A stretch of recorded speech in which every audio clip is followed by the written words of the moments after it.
Y seguimos conversando este jueves de temas médicos sobre el cáncer de pulmón con el doctor Ángel René Elejalde, quien es especialista en segundo grado de neumología del Instituto Nacional de Oncología. Doctor, hablábamos al inicio, en un primer momento, sobre los signos, síntomas, causas también, pero sería bueno entonces en este segundo momento de conversación acercarnos al diagnóstico del cáncer de pulmón. ¿Cómo se diagnostica? A ver, el diagnóstico, bueno, parte de los elementos clínicos con esta visión epidemiológica que habíamos hablado al principio, de siempre tener presente que los factores de riesgo pudieran ser un elemento importante para pensar dentro de las probabilidades del cáncer. Pero desde el punto de vista de la dinámica del diagnóstico, generalmente el diagnóstico comienza con un diagnóstico de imagen. Generalmente a los pacientes se les realiza radiografías de tórax o radiografías, radiografías de tórax en el sentido anteroposterior, radiografías laterales o de alguna envergadura. Y después, seguidamente vienen otras técnicas de imagen un poco más complejas, realmente se realizan tomografías. Pero en algún momento, después que la sospecha se hace evidente de que el paciente pueda tener un cáncer de pulmón, esos signos radiológicos que habían sido identificados en los estudios de imágenes tienen que ser pasados a ser comprobados a través de estudios invasivos.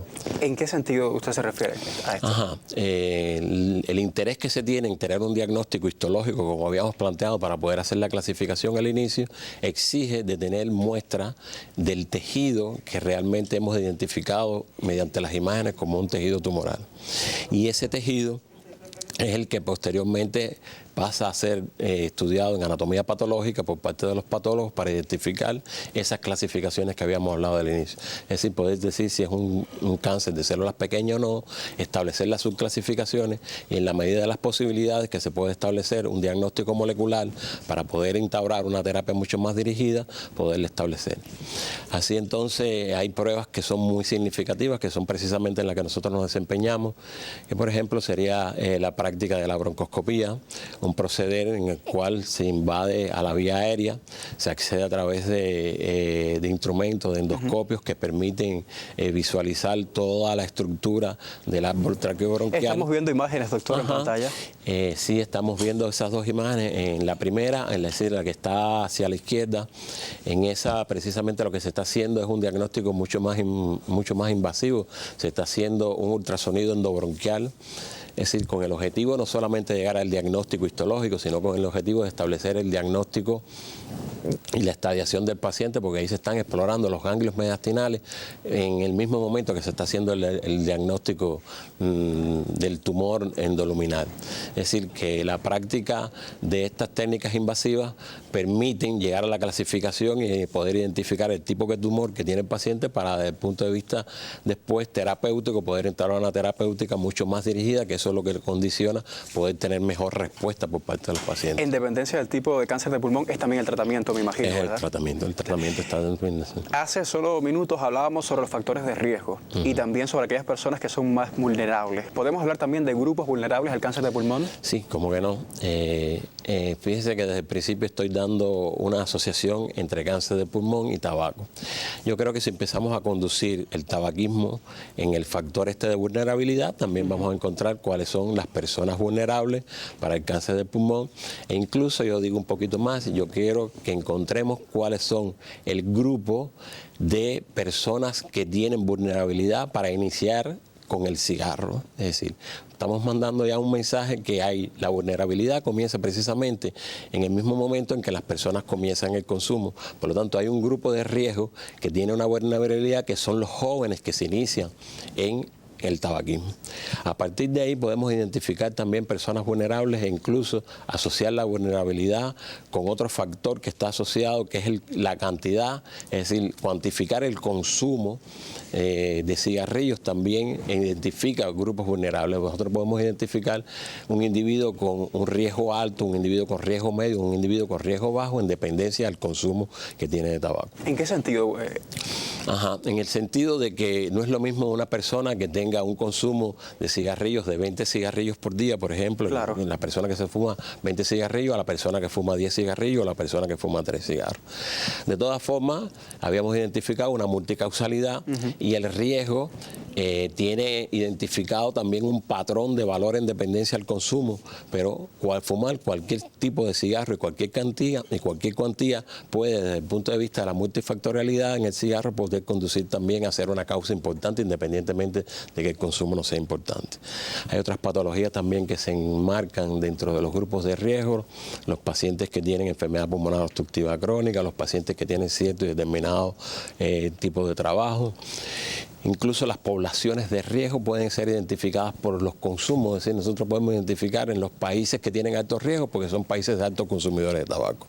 O las regiones que tienen alto riesgo para el cáncer de pulmón también se identifican como regiones en las cuales se ha identificado como regiones que tienen alto consumo de tabaco. Por lo tanto, el riesgo y la vulnerabilidad puede ser a nivel individual, pero puede ser también a nivel poblacional. Y esos riesgos establecidos a través de tabaco tienen una conducta que ya encamina, es decir, la vía hacia donde podemos iniciar las acciones que puedan conducir a disminuir los riesgos en este tipo de cosas. Sin duda no podemos dejar de hablar de cáncer de pulmón sin mencionar el tabaco, el consumo de tabaco. Son dos temas que están relacionados, muy relacionados.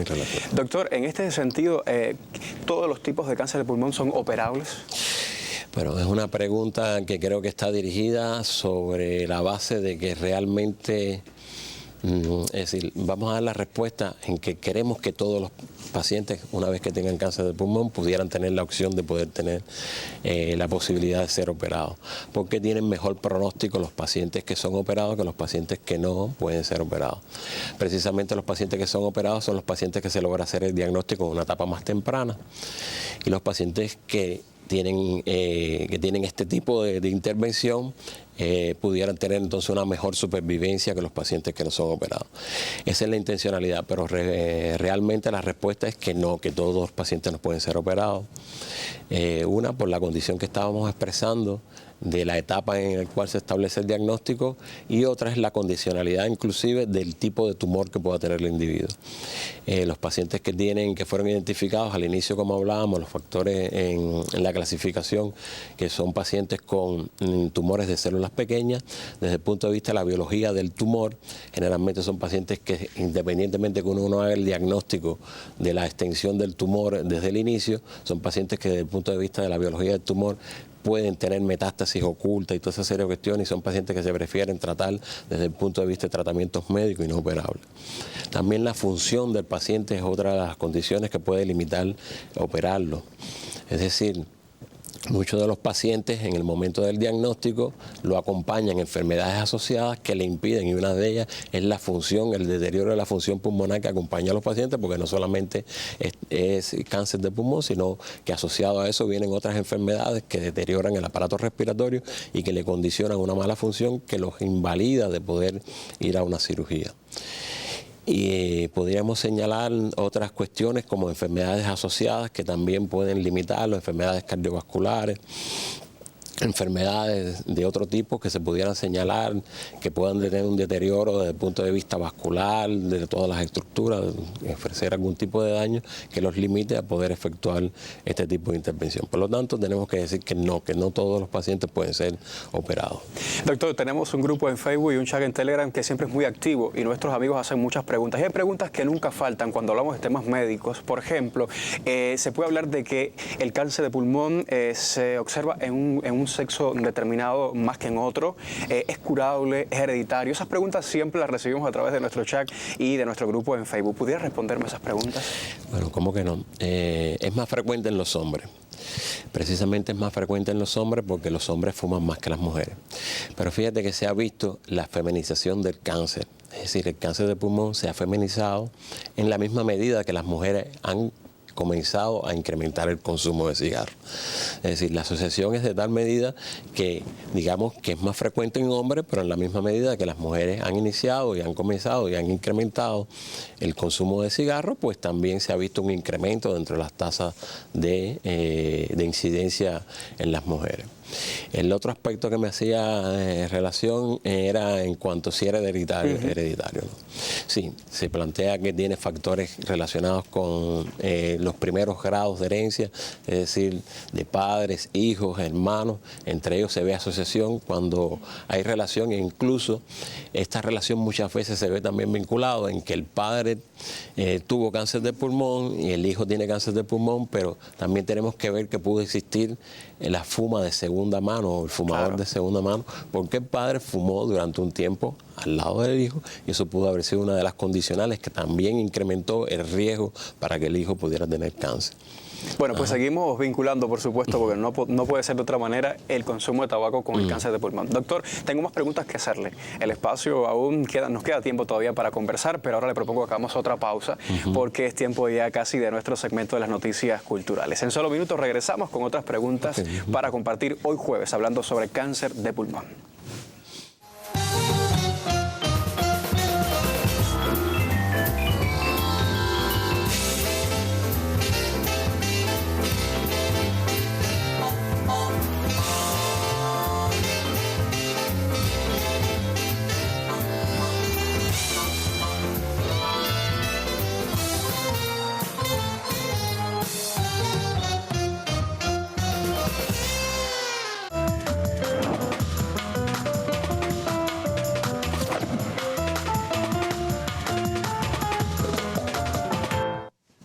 Tiempo ya para nuestro segmento de las noticias culturales. Yo le contaba en los inicios que estaría dialogando con Marbeli Giraudi, quien es directora del Museo Casa de la Obra Pía. Y qué bueno que regreses, porque en los inicios míos acá en la revista tuvimos la oportunidad de compartir justamente el trabajo que realizan. Y qué alegría que regreses a la revista para seguir conversando sobre el trabajo que desarrolla el Museo Casa de la Obra Pía. Bienvenida. Ay, gracias. La alegría es nuestra en nombre de todo el colectivo de la Obra Pía y por supuesto de la Oficina del Historiador, porque siempre tenemos un espacio reservado acá en la revista, contigo, Leiber, que estás trabajando también, y por supuesto con nuestra querida conductora, que hoy no está ahí, para ella también el saludo y todo el equipo de realización. Así es. Marbeli, te invitaba porque me interesaba conocer sobre las principales actividades planificadas para el cierre del verano. Pero antes de hablar de eso, me gustaría conocer sobre las actividades que estuvieron desarrollándose, que sé que fueron muchísimas, en los meses de julio y agosto. Y digo agosto porque agosto casi que ya termina. Así es. Bueno, pues precisamente estuvimos insertados en el proyecto Rutas y Andares, que ya tiene 22 años,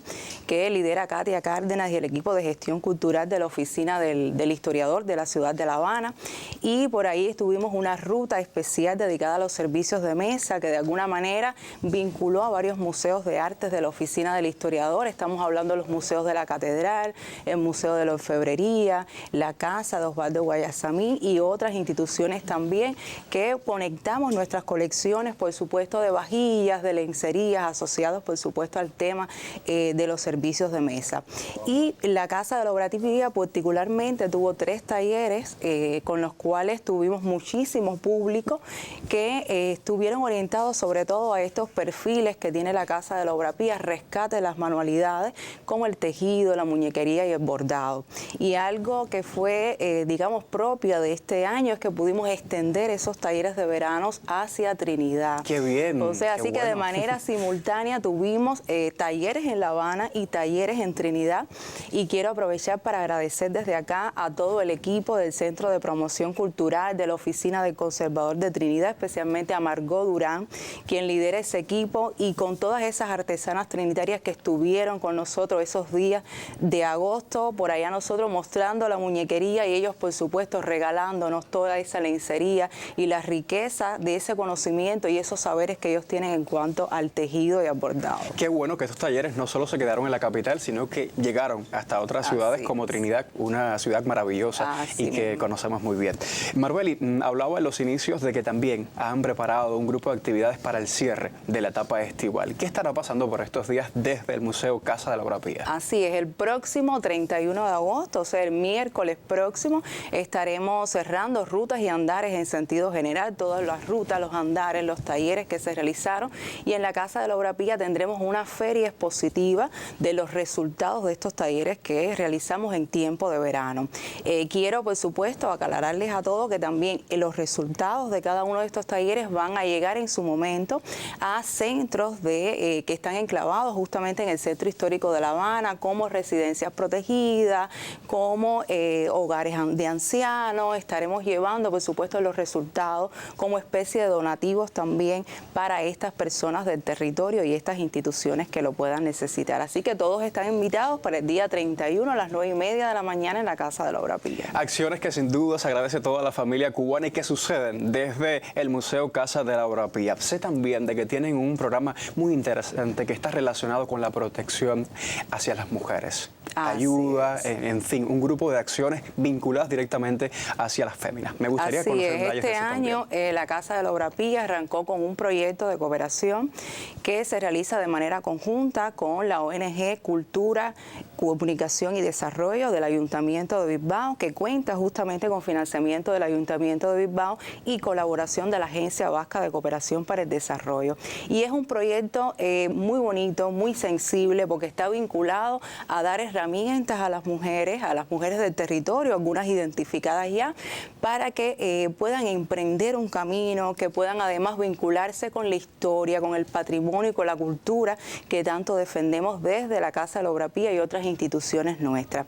Ha sido un trabajo que siempre me gusta decirlo, de mucha unión con varias instituciones del territorio, de ahí que le llamamos siempre que tenemos un grupo interinstitucional y además multidisciplinar. O sea, estamos trabajando psicólogos, sociólogos, representantes del Centro de Salud Mental, de la Casa de Orientación a la Mujer y a la Familia, de proyectos comunitarios, además de La Habana Vieja, como Esterarte, un proyecto maravilloso, y aprovecho para saludar a sus líderes.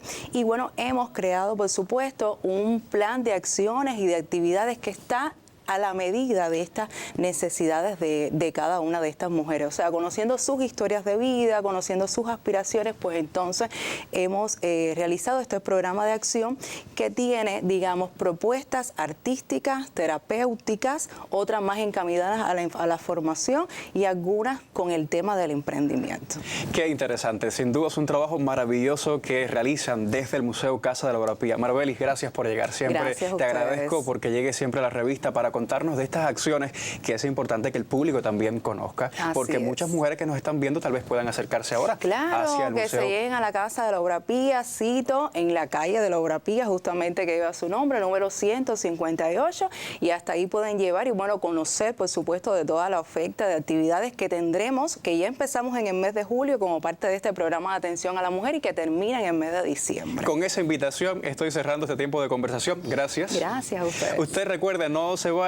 Apenas culmina este momento de las culturales, pero hay más para compartir hoy, un tema médico relacionado con el cáncer de pulmón desde la revista De Tarde en Casa. Gracias. Y sí,